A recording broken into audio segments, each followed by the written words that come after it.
Welcome to another episode of the Saturday Morning Snap Fantasy Football Podcast. Your weekly dose of news and advice that comes to your pocket every single Saturday. Holding it down, here we got Mack, Mark, Scott, and Landon. Enjoy today's show.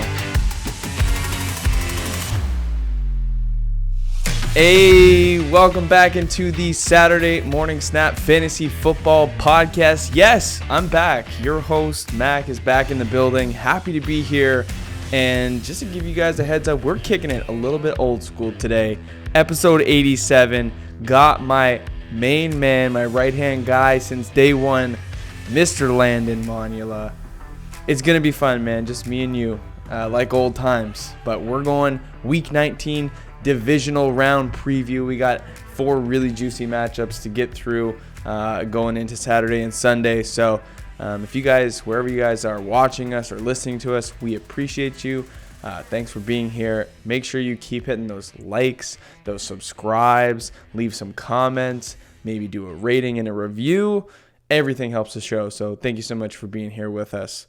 Lando, what's good, my man, on this beautiful Saturday in the beginning of January? Hey, Mac. Happy 2020. Yes, Happy New Year. I'm excited to be back with you. We're solo, just you and me, so we can finally have some accurate takes. Skål Vikings, let's win this game. Skål Vikings, honor your name. Go get that first down and get a touchdown. Rock 'em, sock 'em, fight, fight, fight, fight. Go Vikings, run up the score. You'll hear us yell for more. V-I-K-I-N-G-S. Skål Vikings, let's go. Oh! No, actually, I was very wrong. Shots fired. I'll be the first to admit I was so wrong against. I mean, I'm a pessimistic Vikings fan. I thought the Saints were gonna clean our clocks, but I was wrong. Super pumped last week. Scotty came over. We watched every single game. I was pulling for the Bills. I was really hoping they would beat the Texans. Pumped. I'm like a low-key Titans fan. I'm super psyched about that team. How did you do last week in your 4 picks? For my picking each game. We didn't really pick the outright winners, really. You didn't do a bracket? No, I didn't. I didn't do a bracket. Oh, okay. No, I did not. I said okay. I went 2-2. I picked my 2 wins were the Titans over the Patriots, and I picked the Vikings. Or sorry, not the Vikings. The Seahawks. Over the Eagles, which is pretty easy. So I unfortunately had New Orleans moving on, and then even though I'm a diehard Packers fan, I had us dead to rights against the Saints the next round. So I'm going to be in rough shape going into the next round. But hey, man, the playoffs are an amazing time. Anything can happen in the playoffs.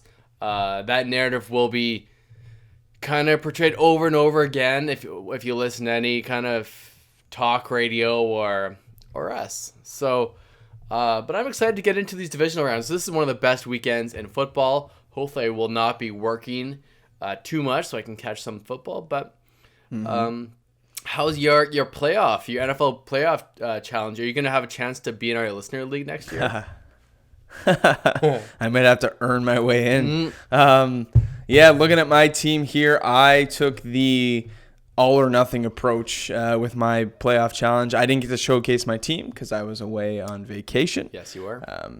For those that are asking, it was fantastic. How was your vacation? You had a good time? It was good. Yeah, only 1 day of rain and sunny skies and about 28 to 30 degrees Celsius. So as a Canadian in the winter going down south, I went to Cuba. It was great. No complaints at all. But anyways, back to my team. So I loaded up on Ravens and Saints. I mean, just when I did my bracket, I came to these 2 teams in the Super Bowl. So I thought, you know what? I'm going to go for the all or nothing approach. I'm going to load up, try to get that 4 times multiplier in the Super Bowl and just blow everyone away. Because people typically take a mixture of teams that they like. Maybe they go 2 pairs, right? They go like 4 pairs of 2, and they just kind of try to get guys into the Super Bowl with as many multipliers as possible. My idea was I'm going to try and get 8 guys into the Super Bowl with 4 times multipliers. So I have Mark Ingram, Marquise Brown, Mark Andrews, and the Ravens defense going into this week as a ×2. I'm now replacing my Saints, where I had Drew Brees, Michael Thomas, Alvin Kamara, and Will Lutz. I now have to replace those guys. So I've done this basically on the fly with you tonight, Lando. I gotta go with I gotta stick with my approach. I think all or nothing. And this was I think your that's the advice best way to to me. do it. Right, all or nothing. I mean, the guys that are leading in our group right now, there's 9 of us. The guys that are leading, they have all like first round teams that played, right? All wild card teams, whereas I've got a team with buys. So I'm in 8th out of 9th place right now, but that might change after this Baltimore game. However, I think because I'm a little bit behind the 8 ball and I lost half of my team, I need to go with players that are going to be a little bit less owned and hope that team makes it through.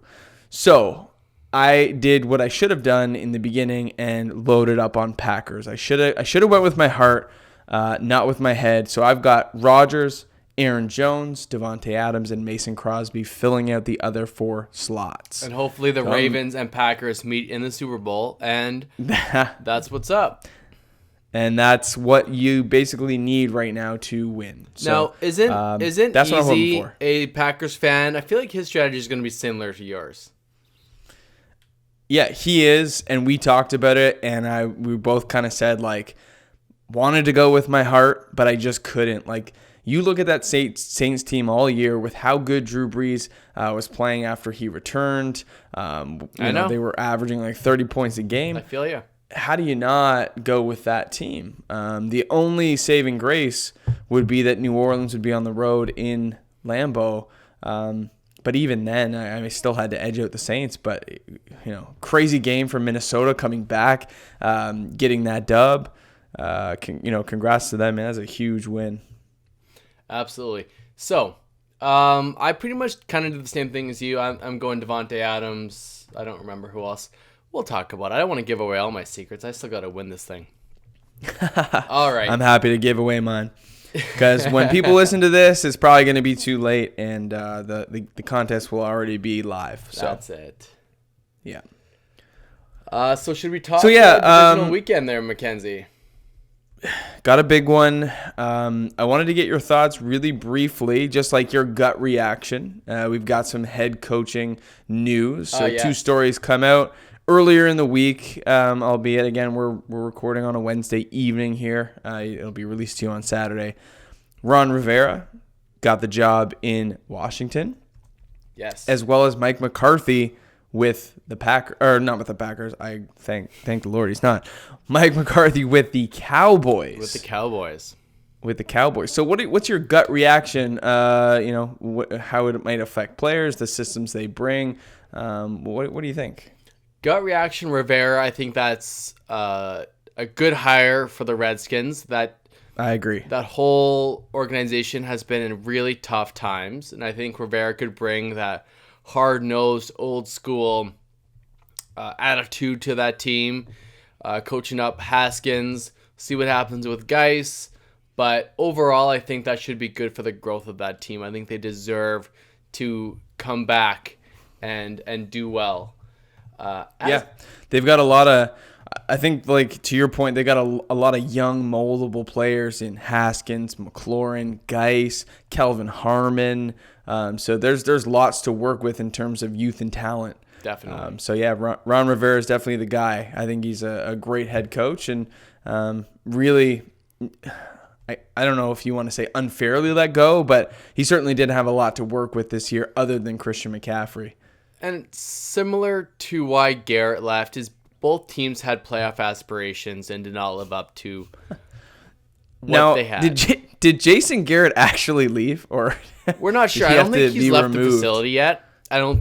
He might live there and he might stay there this off season. So, well, you hear all these crazy stories of like Jason Garrett still not sure if he's like the head coach or not, but they're interviewing people.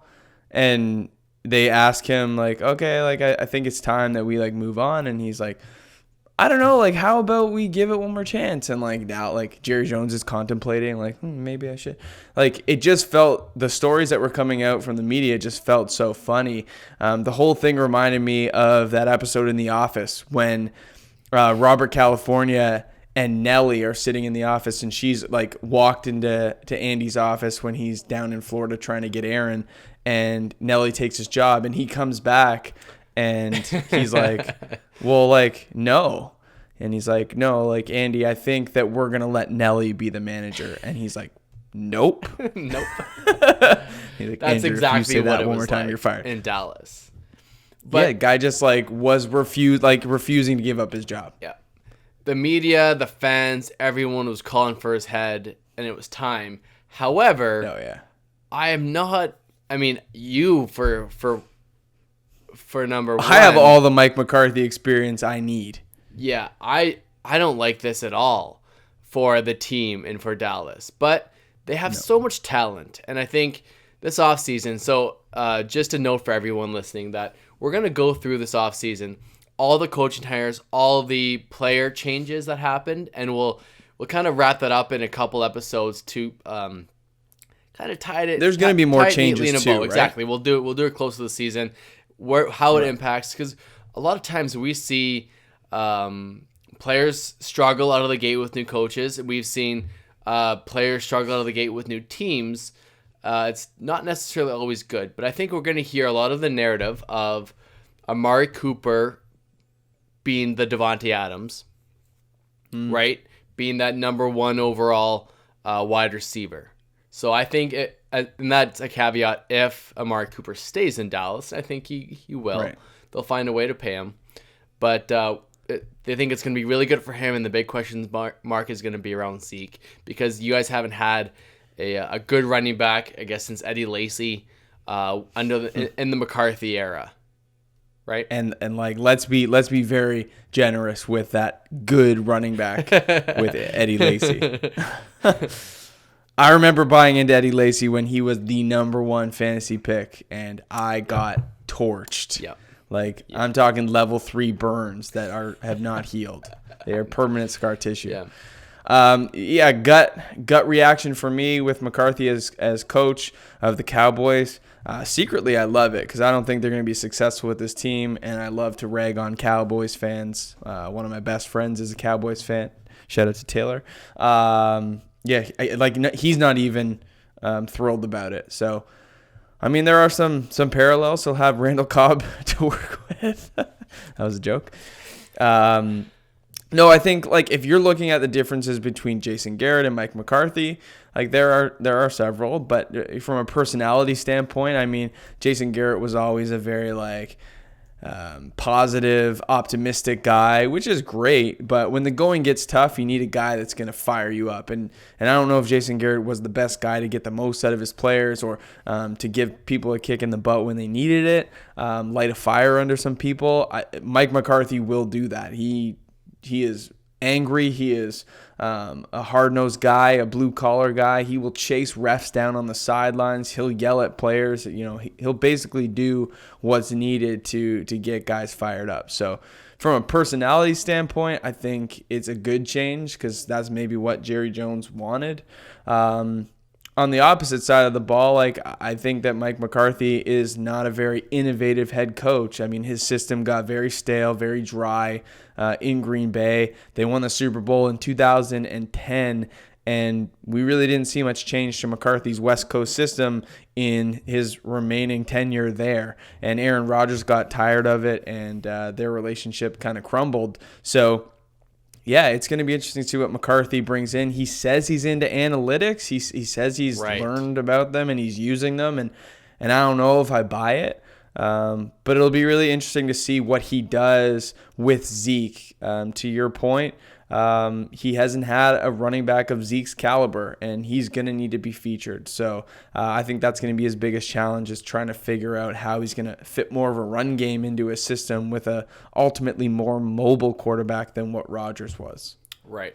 And we don't want to forget about the Giants really quick. So they hired Joe Judge. He was the the special teams coordinator and wide receivers coach for the New England Patriots.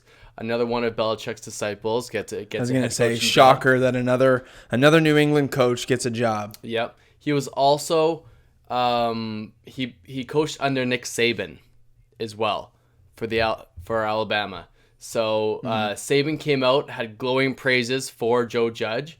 He's a young quarterback, innovative, says he's extremely intelligent, works extremely hard. But the biggest difference is that any assistant coach or coordinator, anyone with under Belichick, cannot say anything. They do not talk to the media.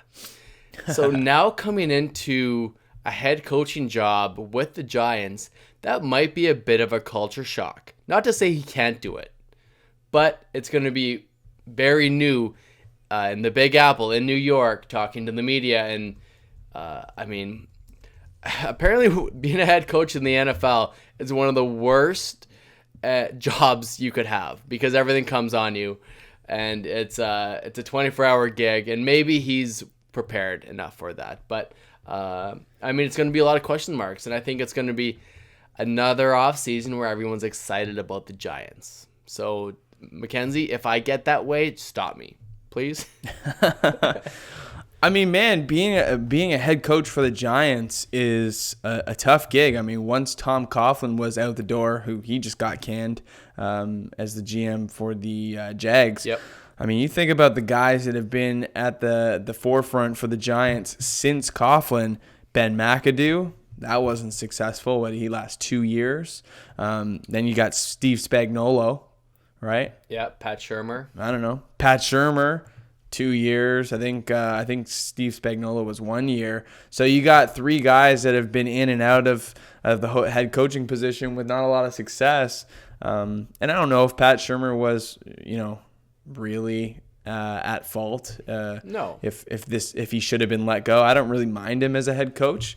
You lost your franchise quarterback. You got your new franchise quarterback in play now with Daniel Jones. Absolutely. I think there's got to be some time for growing pains. But Joe Judge is coming in 2020. Yeah, they're trying to switch things up. So the optimism now around the Giants for me is better than it was. I would agree. Yeah, I would definitely agree. Mm-hmm.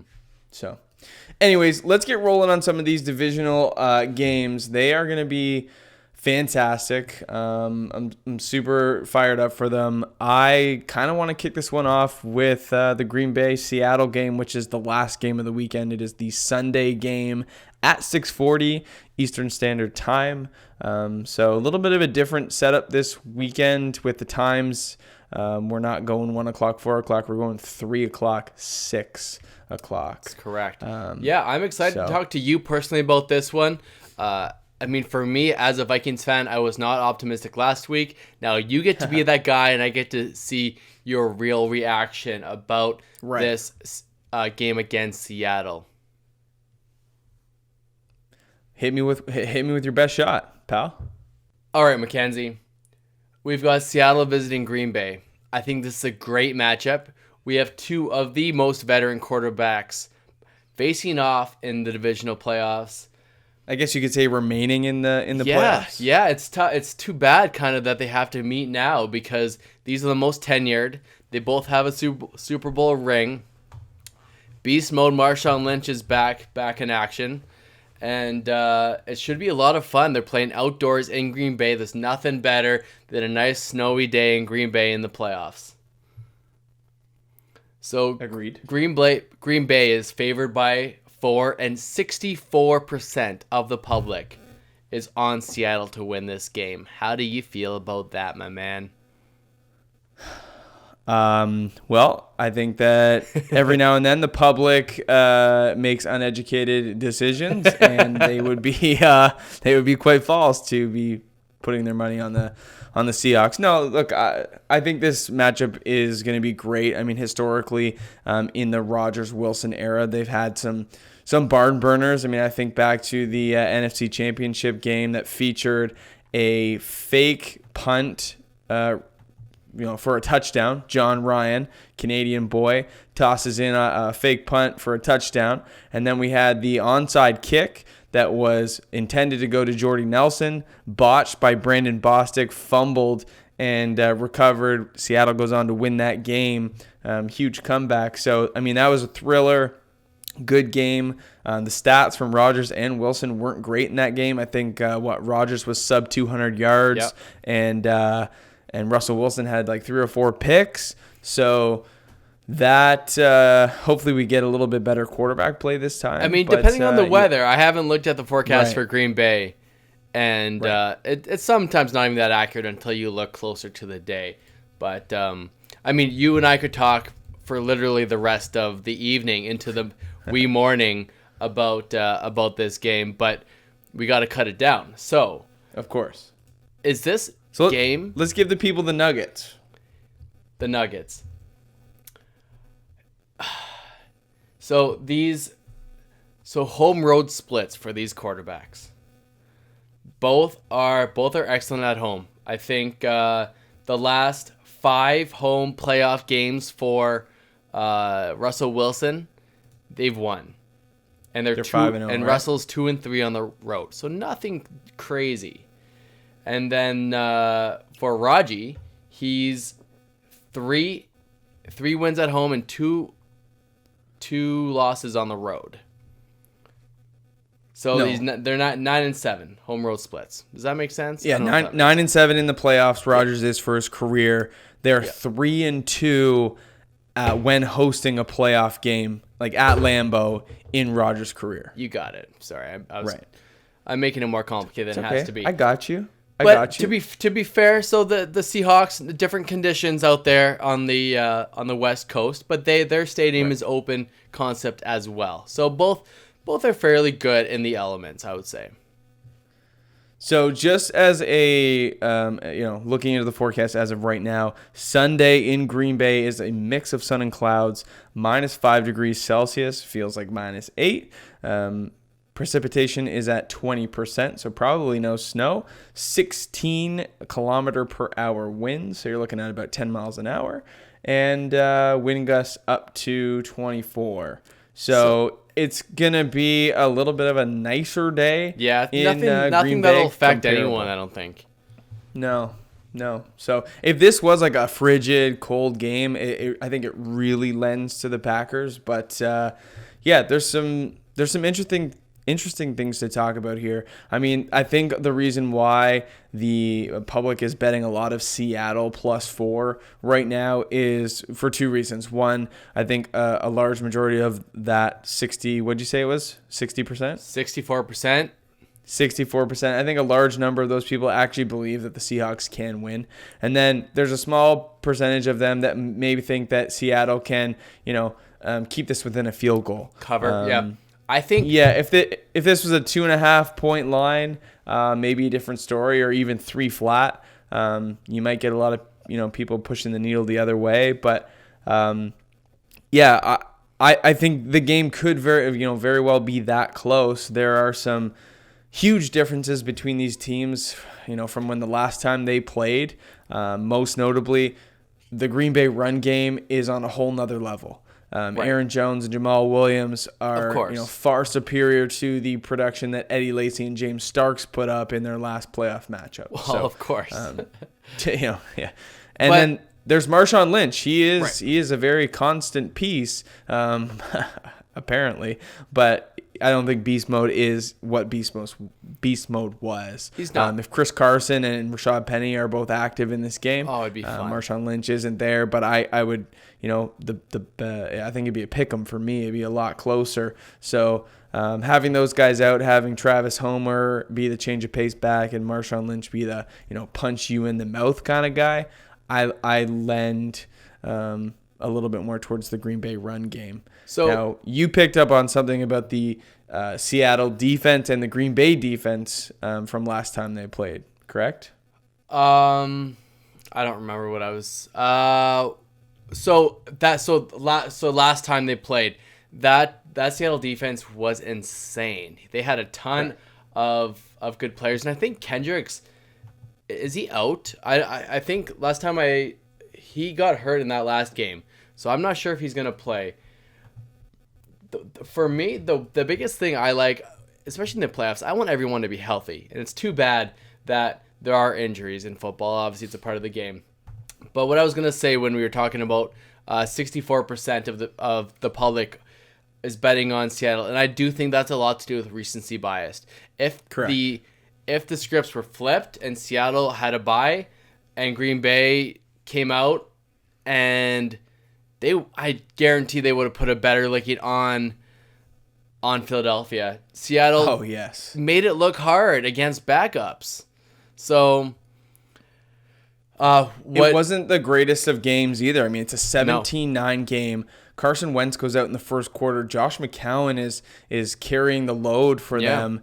And they're really one score away in the 2-point convert from sending the game to overtime. I know. I mean, this is supposed to be the Russell Wilson-led Seahawks, who is an MVP candidate, not a guy who's struggling to beat a team full of backups. I mean, there were 9 practice squad players playing in a playoff game for the Philadelphia Eagles. That's how bad it was for them. And to lose by basically one score, kind of, I don't know, it speaks a little bit embarrassing. The Seahawks getting a little bit run down. Yeah, but they still see Russell Wilson. And I want to talk about 2 things before we move on. You have some of the 2 best pass rushers in the NFL. Yes. Talk Smith to me Bros. quickly about those 2 versus a guy like Clowney. Now, Russell's a lot more mobile than Aaron Rodgers. At this point, I would agree. But let's talk a little bit about that, and then I want to finish about these 2 quarterbacks and how it'll probably come down to a magical play by one or the other. Yeah, I think that's definitely in the cards. I mean, what both of them can do, their special intangible qualities, are their wild cards. They can definitely make or break a game. Mm-hmm. However, defensive side, I think if Green Bay can get after Russell Wilson and either force him to get the ball out of his hands quicker, that one takes away the deep play, which Tyler Lockett and DK Metcalf absolutely feast off of. Mm-hmm. But also if they can, get to Russell early or sack him or take away some of his running room, I think that's going to have a huge impact on the game. Preston and Zadarius Smith for the Green Bay Packers, I believe, are in the top 7. Yep. For pass rushers in terms of sacks. They have the most sacks Pardon? in the league. Top 2. In the top 7 of sacks this season. Top 7, 6 and 7, correct? I think one of them was up there at 3 or something. I can bet that real quick. But. So Zadarius Smith has 13, and Preston, I believe, has 12. So between the two of them, they have 25 combined sacks. Right. And they come from either side. So one's rushing left, one's rushing right. Going up against a guy like Clowney, it's easier when you've only got a threat from one angle to throw a double team to his side, to run sweeps away from his side of the line. I mean, yes, he is a special player that can make plays and affect the game. However, when you have 2 guys that are top 10 pass rushers on one line, I mean, that is a lot to handle as an offensive line. And I think if those 2 can get to Russell early, that might affect the outcome of the game. Yep. As much as I love Devontae Adams, the Seahawks have a better receiving core, more balanced. DK Metcalf is a star in the making, and Lockett is his go-to guy. So I think that's going to come down to it. But finally, I do think, and we were talking about this earlier, Mac, this game could come down to a 40-yard touchdown scamper by Russell Wilson or a classic Aaron Rodgers Hail Mary to whomever, whether it's Alan Lazard in the end zone or Jimmy Graham. So I think it's going to be one of those games. I'm excited to watch it. It's going to be a great way to finish it off. But we've already spent 10 minutes talking about these dang Packers, Mackenzie. You're welcome. Before we go, give me a outcome for the game. What's your prediction on who's going to win and what the score will be? I do think Green Bay wins. I think they win 28-24. It's a push. Ooh, big. That's a big one. I'm going to go a little bit less scoring. I'm going to go Packers 24, Seahawks 17. Okay, cool. Lovely. Next.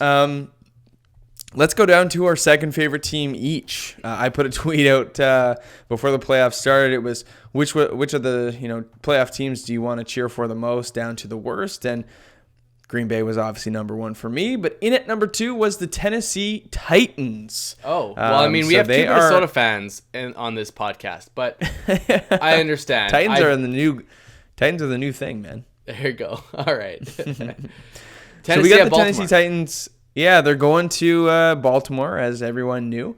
They are 9.5-point underdogs at this point in time. The line actually opened at 8 points, and the public bid it up to 9.5. So I think a lot of people realize, hey, the line might be too low, and the public bid it up 1.5 points. So that kind of tells you where the public is in terms of betting.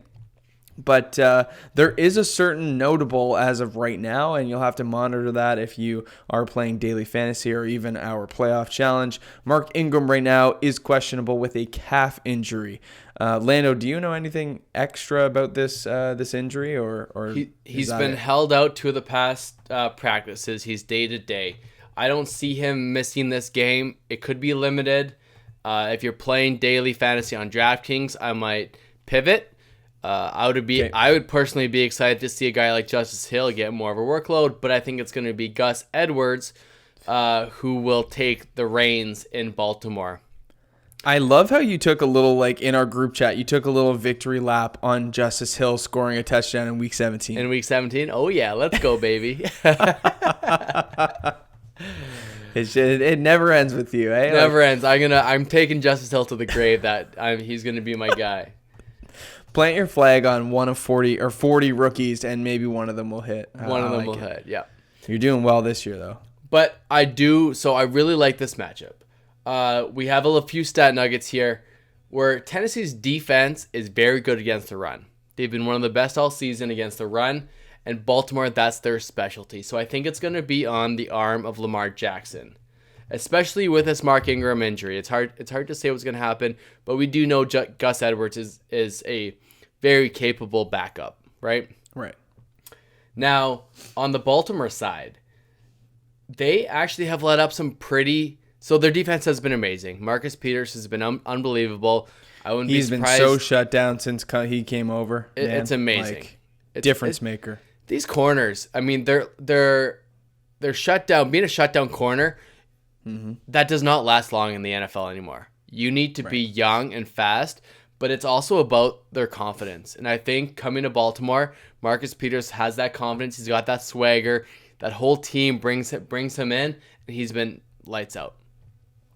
But some notable big games given up by Baltimore. They gave up 174 yards to the Niners, 157 to the Bengals, and 193 to the Cleveland Browns.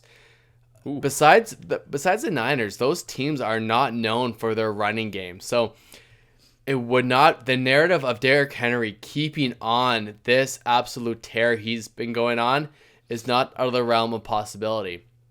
Right. However, he's coming off a hamstring injury. And since week 15, he's had easily over 18 carries. Last week, he had 34 carries. So week 17, he had a season high 32 carries. He's been on an absolute tear. And for him to keep that up will be insane. Now, he is a man amongst boys out there. And for a guy, would I be surprised if he kept going? Probably not. But there is a narrative where he just gets worn out, and it's a Deion Lewis game, or it's a Ryan Tannehill to A.J. Brown kind of game. But if that's what they rely on, then I don't see how they can stay in the game with Baltimore's defense. So, well, I mean, Baltimore has one thing that Tennessee does not have, and Baltimore has tape from the New England Patriots last week what it looks like to try to stop, the Tennessee pass attack and force Derrick Henry to run on you. They got run all over. Derrick Henry was a man possessed, and they paid the price. So they have film and maybe some defensive schemes that they can try to apply that, the Patriots missed or they didn't really execute properly. But if they load the box and try to stop Derrick Henry, you got to now account for A.J. Brown. You got to account for Corey Davis. You got to account for a whole list of guys that have been, very Sharp's volatile. come on and been a decent kind of slot guy. Who's that, sorry? Tajay Sharp. Yes, Tajay's been pretty decent down the stretch. Yeah. So, this team is playing with a lot of confidence. They just knocked off, a team that has been unbelievably unstoppable. I mean, a dynasty that will go down in probably history as one of the best teams of all time, if not the best team of all time. So they just dethroned the most dominant team in the last 2 decades, 20 straight years of making the playoffs with a winning season. How much more of a confidence boost could you actually, ask for? So it'll be interesting to see how the Ravens play them. I do think that their secondary is good enough to, load the box or send more pressure and defend the pass. But if Ryan Tannehill plays, to any bit of his, high end of capabilities, I think that this game is going to be closer than a lot of people think. Because Tennessee's defense is no slouch. The only X factor there is Lamar, and he can do things with a football and his legs that not a lot of people have seen before. And so he's going to be the X factor as he has been all season. Whether Mark Ingram plays, who knows? I think if you make Lamar throw it on you, that's probably not the greatest idea either. I don't know, man. It's going to be hard to stop Baltimore, but it's going to have to be, I think, Baltimore beating themselves rather than the Titans outplaying the Ravens. And there's been jokes going on from the Tennessee coaches saying if there's any way, how are you going to stop Lamar Jackson? He said, I don't know, tie his shoelaces together. There's jokes in the media. And when you said Baltimore has something that Tennessee doesn't have, I thought you were going to say Lamar Jackson. I think everyone expected you to say Lamar Jackson, not tape of last week. But you're right. What's impressed me the most this year about Baltimore is this season, Baltimore came off one of the biggest wins of the season. They beat the New England Patriots. And then they played what a lot of people thought was a trap game against Cincinnati. Mm-hmm. And they destroyed them. Yep. They had no remorse. They were going to come in and prove to everyone that they were the best team in the NFL. And we've seen other teams like the Patriots in Week 17 when they were playing against the Dolphins and they lost. Hold on. Dear New England fans, you could have avoided this whole thing if you had just beat Miami. I don't know if you realize this, but you beat Miami, this Titans matchup doesn't exist. So you're probably on to this week. So you got to live with that. No, Mackenzie, that is awful. I know. It's true, man. It's true. But you lost to Ryan Fitzpatrick and Devontae Parker. That's essentially what happened. Yeah. Yeah. Oh, jeez. Yikes. That's Give me a bad. score prediction. Let's move on from Patrick this game. Laird? Yeah, frig. I score. I so want to say with my heart that Tennessee pulls out another massive upset, but I don't think it's happening. No. I think Baltimore just has too many ways to beat you. Lamar Jackson is a wild man with his legs. He's an much improved passer from his rookie season. This guy's the MVP for the reason. I'm going to go with Baltimore 31, Tennessee 10. I'm gonna go lower than that. I'm gonna go maybe 20 to 13 Baltimore. It's gonna be a little bit of an upset of a lower scoring game. Yeah. I want to think this game's gonna be closer than I think, but at the same time, it's Baltimore's just so good. I'm gonna go for the blow up. I'm gonna go 31-10. Either way. Okay. Yeah. With my heart. This is the game that I want to see. You know what? Actually, I don't want to see it. I'll be working on this game. I won't even check my phone. I just want to see the result. I'll watch the highlights after. And that's Minnesota at San Francisco. And what every Minnesota Vikings fan is saying is that you bet against us against the Saints. You said we had no chance in hell. And now we play arguably one of the best teams in the NFC and maybe the league. The 49ers, and they're favored by 7. Mack, do the Vikings have a chance here? I think they do, Lando. I really do think that they have a chance. I'm warming on the Minnesota Vikings a little bit. I mean, knocking off the Saints on the road, really, really solid play. I think that some of their guys, like Daniil Hunter, really stepped up and made a big difference.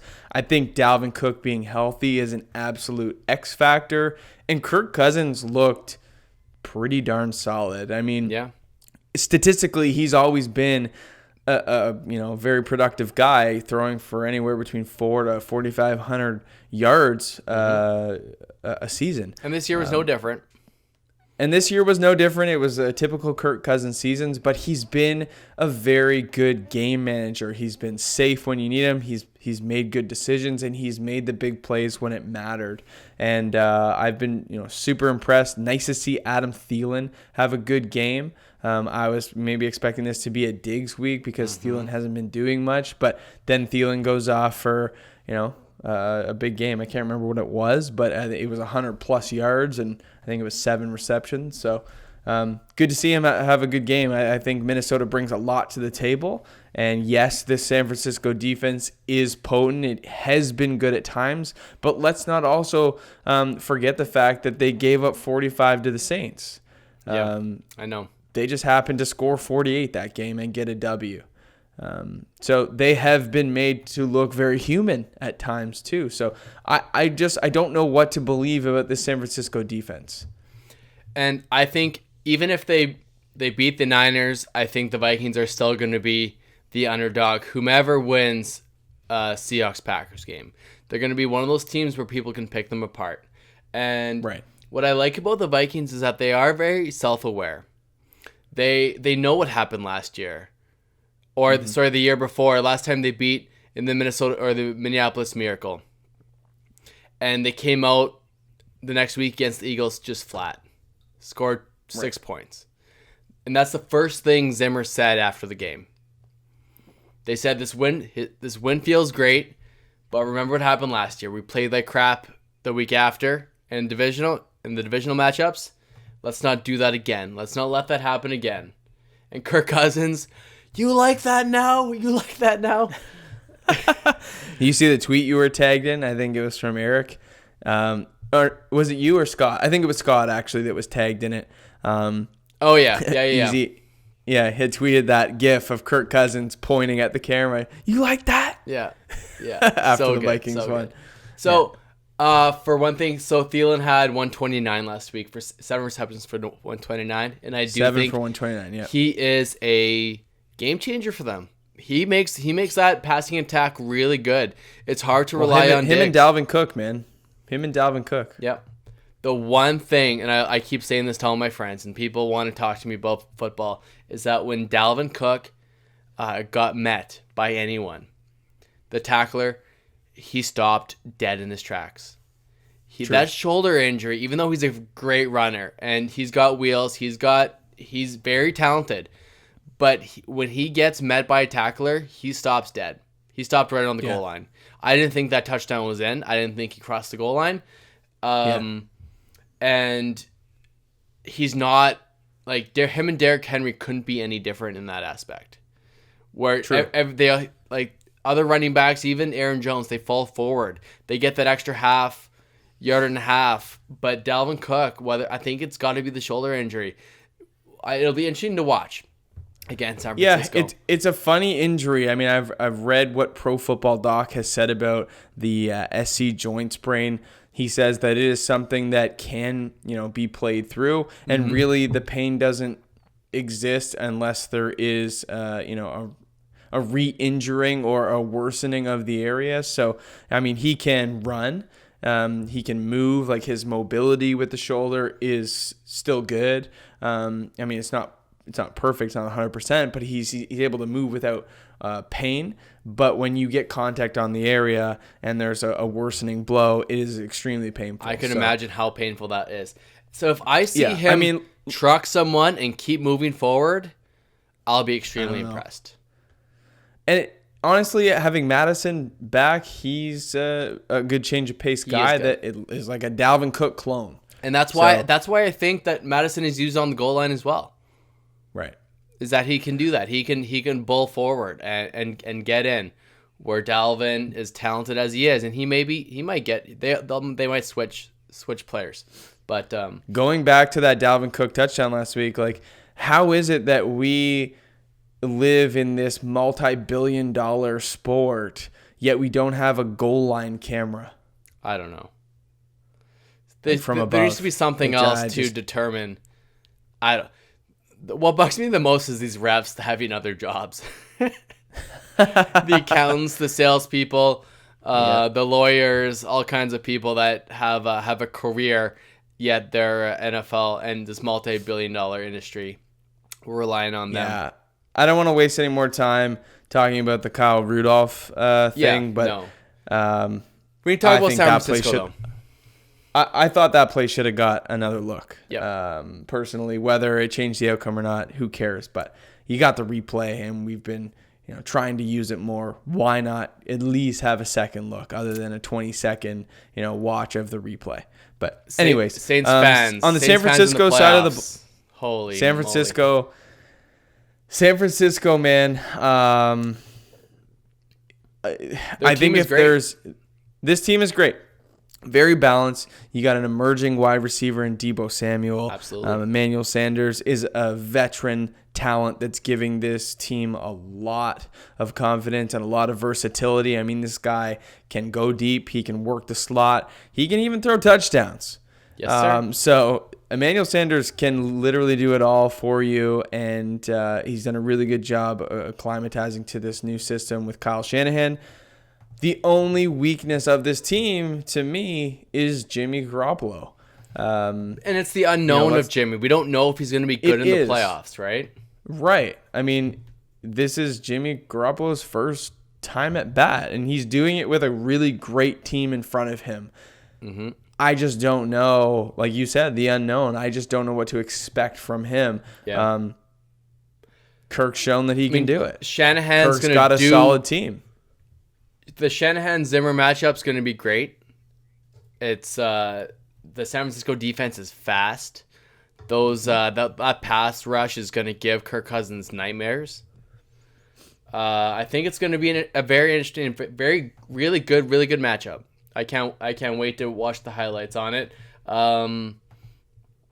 George Kittle is a difference maker. He's going to be, but yes, they have linebackers that can cover decently. It's the secondary that will, like the Xavier Rhodes getting lit up, right, has troubles.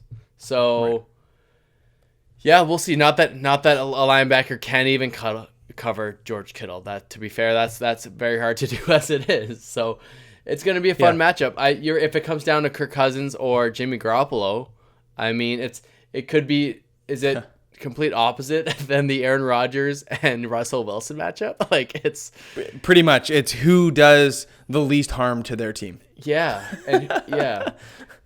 So I mean, if I break this down piece by piece, quarterback play, I'm giving the edge to the Vikings. Running back play, I'm giving the edge. Pardon?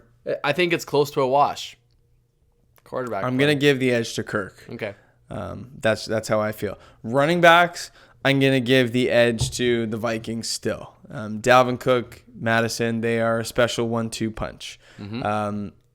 Wide receiver core, I gotta give the edge to the 49ers, man. Emmanuel Sanders, Deebo Samuel, George Kittle, they far outweigh, I think, the Diggs, Thielen, Rudolph trio. Yeah. And then the tertiary putting pieces Kittle around. in that group does definitely help out. Big time. Yeah. He's their number one threat, and that's crazy to think when you've got two guys like Sanders and Samuel. Samuel's had a fantastic season. Great rookie campaign. Yep. So, yeah, I give them the edge there. And then on the defensive side of the ball, I mean, I don't think this Minnesota defense is amazing. I don't think it's what it once was. But certain guys are playing better, and I think their pass rush was much improved, especially against the Saints last week.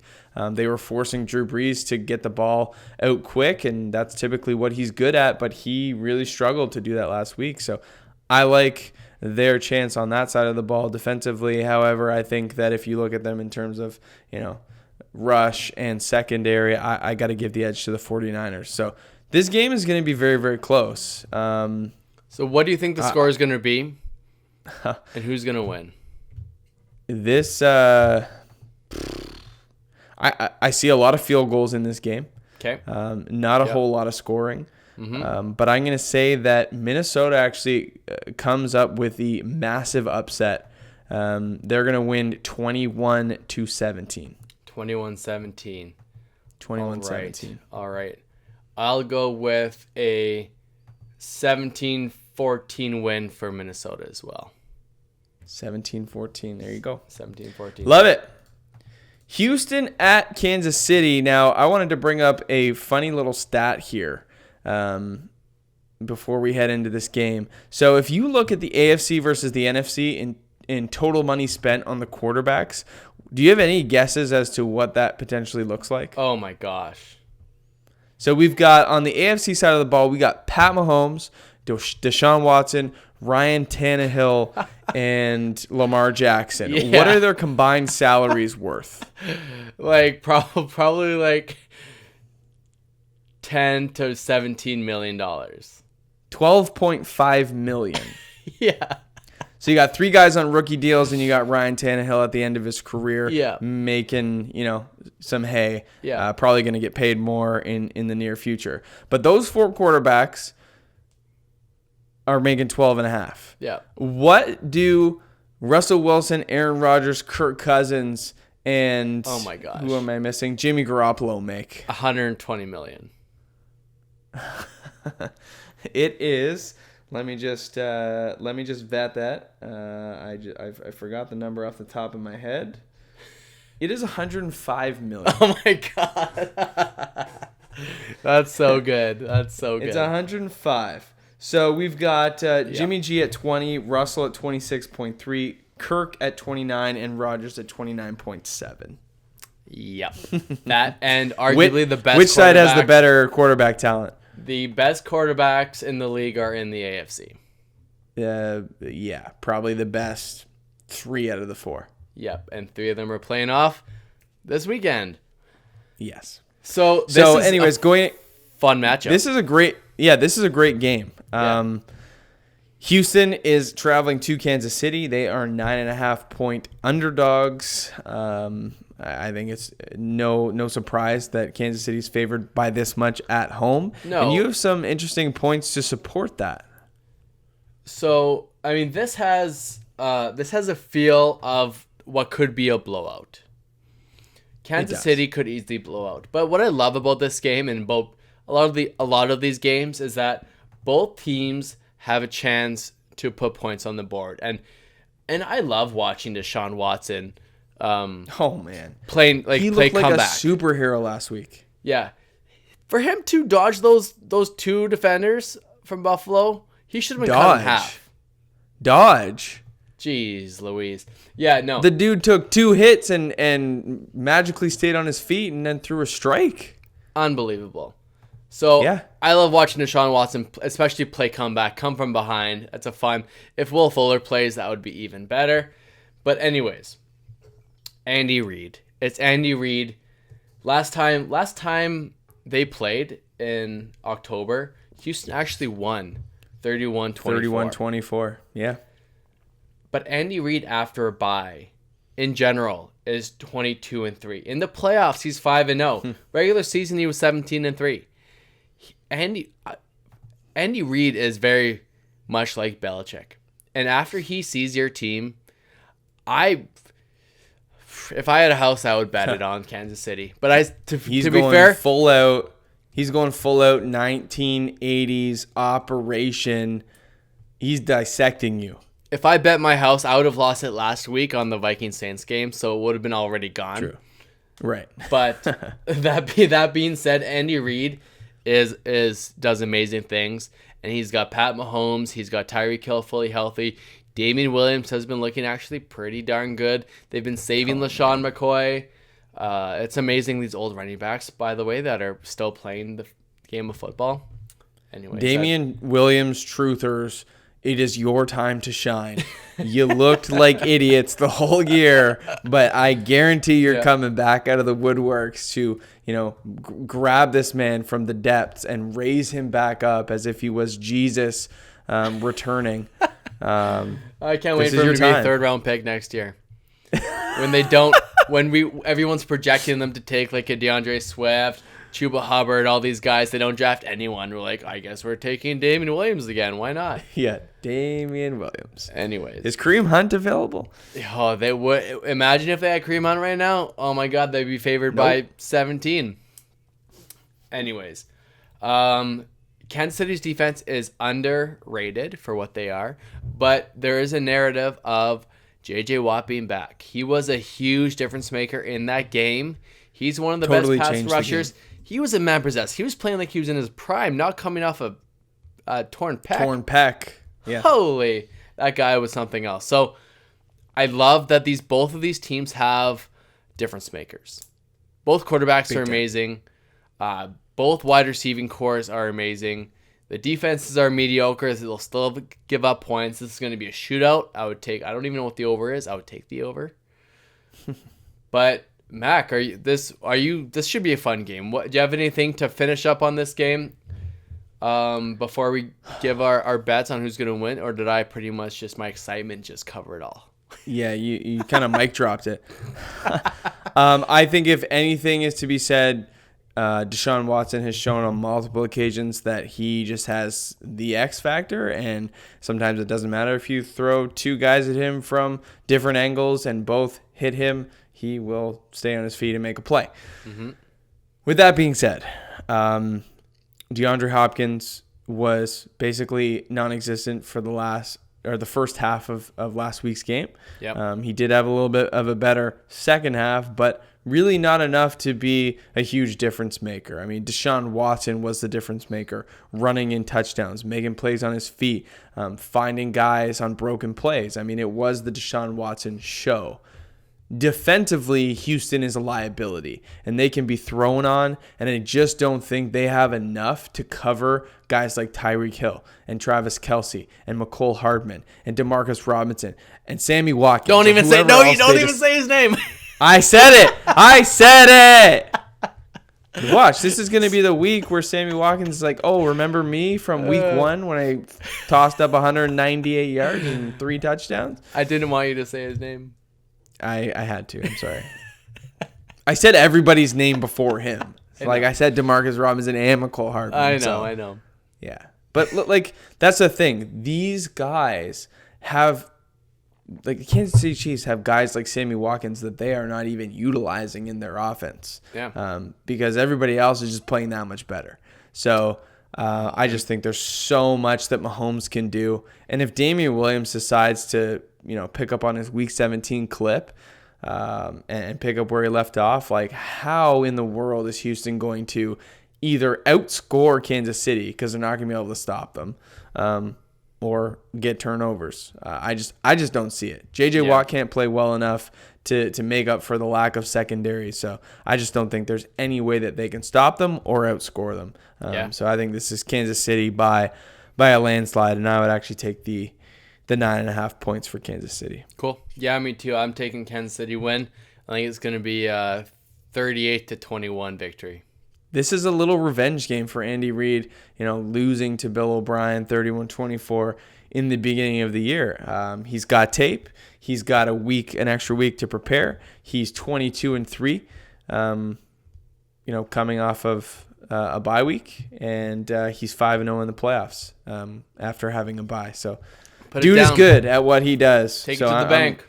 Take it to the bank, man. I'm going to say that Kansas City, what do I want to say this one is? Kansas City wins 34-15. I like it. 34-15. Holy moly. All right. It's a big one. That's a big one. All right. I wasn't even listening to you. All right, Mac. 34-15. What do you got? You didn't even give me a score. I did. I said 38-21. You didn't give me a number? I did. I don't remember what it was. Oh, boy. Check the tape. Check the tape. Scotty, check the tape. All right. We're over an hour here. We're going to sign off. Sorry, Scotty. We love you, man. I'm not that sorry. It's okay. Hey, man, the boys are back. It's you and I talking football. The boys are back. Let's get it. It was a good show. It was fun. Yeah. I had a blast. I really, really missed being with you guys last week and thought you guys did a good job. And I'm happy to be back talking football, watching my Green Bay Packers play in some playoff football this weekend. I think it's going to be a great week. Hopefully we get more than 2 right. Last week was okay. I know for some people it was 0-4. So it is what it is. It is what it is. All right, homie. Have an amazing divisional round this weekend, guys. Once again, if you could leave us a subscribe, leave us a like, a comment, a review, any type of feedback would be fantastic. We really appreciate you guys. And we will be coming to you again next Saturday with a conference championship preview. If you're still listening and you want to be in our listener league next year, send us a DM, #I'm still listening, and you get a free entry. Not a free entry guaranteed. You have a chance to win. You have a better chance than everyone else. Love it. I'm still listening. See you guys next week. Thanks for listening to another episode of the Saturday Morning Snap Fantasy Football Podcast. Follow us on Twitter at SMS_fantasy. Support this independent podcast at patreon.com/Saturday Morning Snap.